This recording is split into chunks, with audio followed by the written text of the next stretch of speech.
artista, Ilocano, Bisaya, taga Maynila at Katagalugan, mga bigo at laslas ang puso katulad ko. Hindi itong katiwalian, itong kabugtutan ang ating inasahan. Dekadang nakalipas, we are one Philippines, isang bansa, isang diwa. Kaya dito lang tayo, abangan natin ang mga magsasalita. Gandang senadora, matapang. Ayun, alam na ang tawag. Manang! Ang ating Manang Amy Marcos!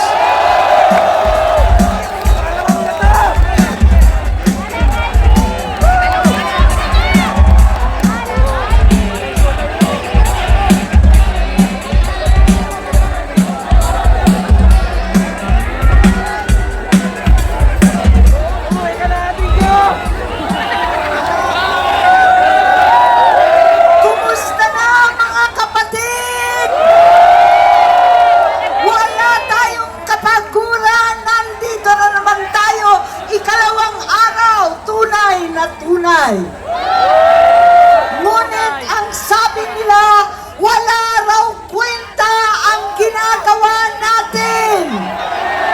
Wala raw mangyayari. Wala raw bisa itong we are one. Ngunit dyan sila nagkakamali.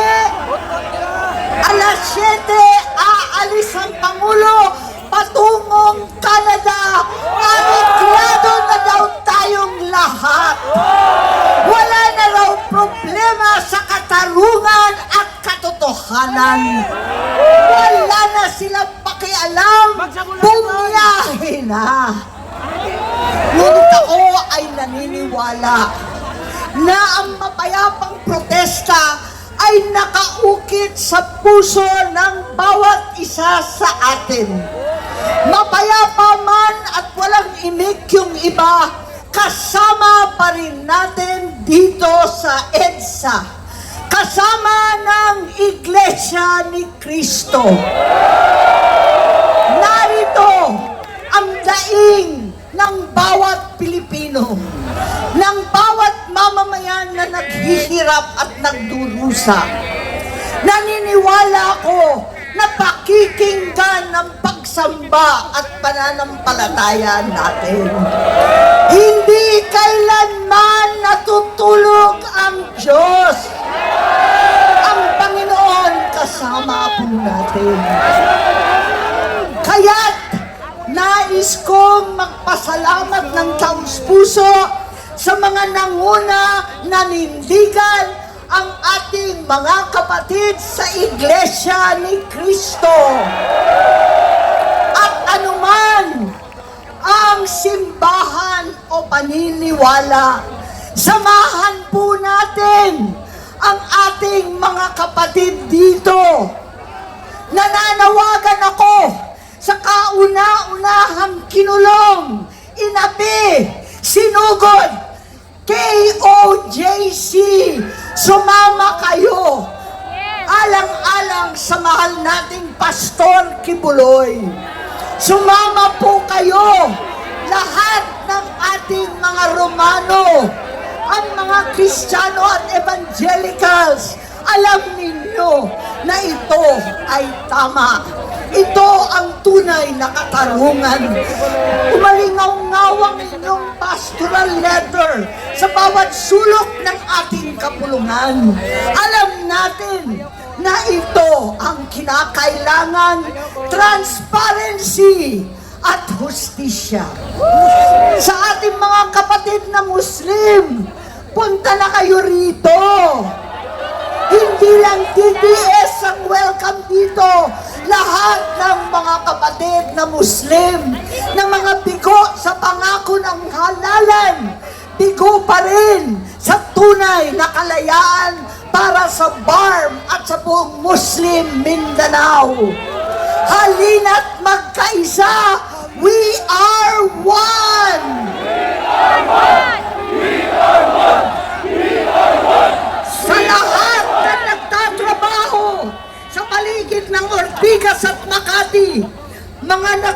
sumikap na middle class na ngayon naging mahirap na sangkahig santuka. Sumama kayo, ang karamihan ng mga Pilipino na mahirap at nagdurusa, walang trabaho, walang pagkain. Punta na kayo dito sa Iglesia ni Cristo. Sa lahat ng mga politiko, anuman ang kulay ninyo, wala na pong kulay pagkat lahat tayo ay tumatayo ng banderang Pilipino. Pumunta na kayo dito sa EDSA kasama ng mga kapatid na matatapang at naninindigan.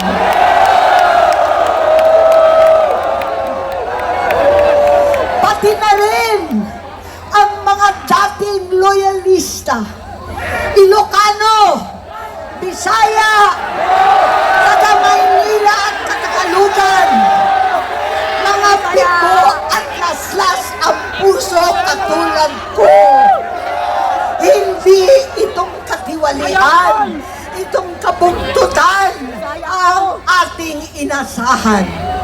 At tulad ng sigaw ng tatay ko, ng tunay at iisang Pangulong Marcos noon, dekadang nakalipas, we are one Philippines, isang bansa, isang diwa.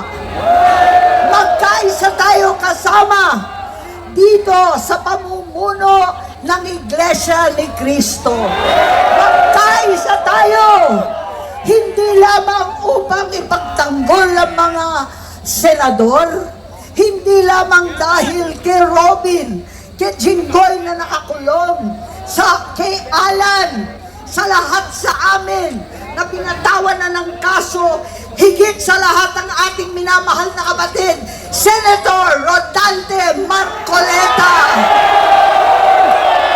na alam ko naman, kaya niyang ipagtanggol ang sarili sa mga kabugtutan, kabalbalan, kalokohan na pinataw sa kanya. Magkaisa tayo, hindi sa mga politiko lamang para ipagtanggol ang mga kapatid, kundi para sa sambayanang Pilipino, para sa ating kinabukasan, para sa ating mga pamilya. We are one! We are one! We are one! We are one! Mabuhay ang katarungan! Mabuhay ang katotohanan! Maraming salamat!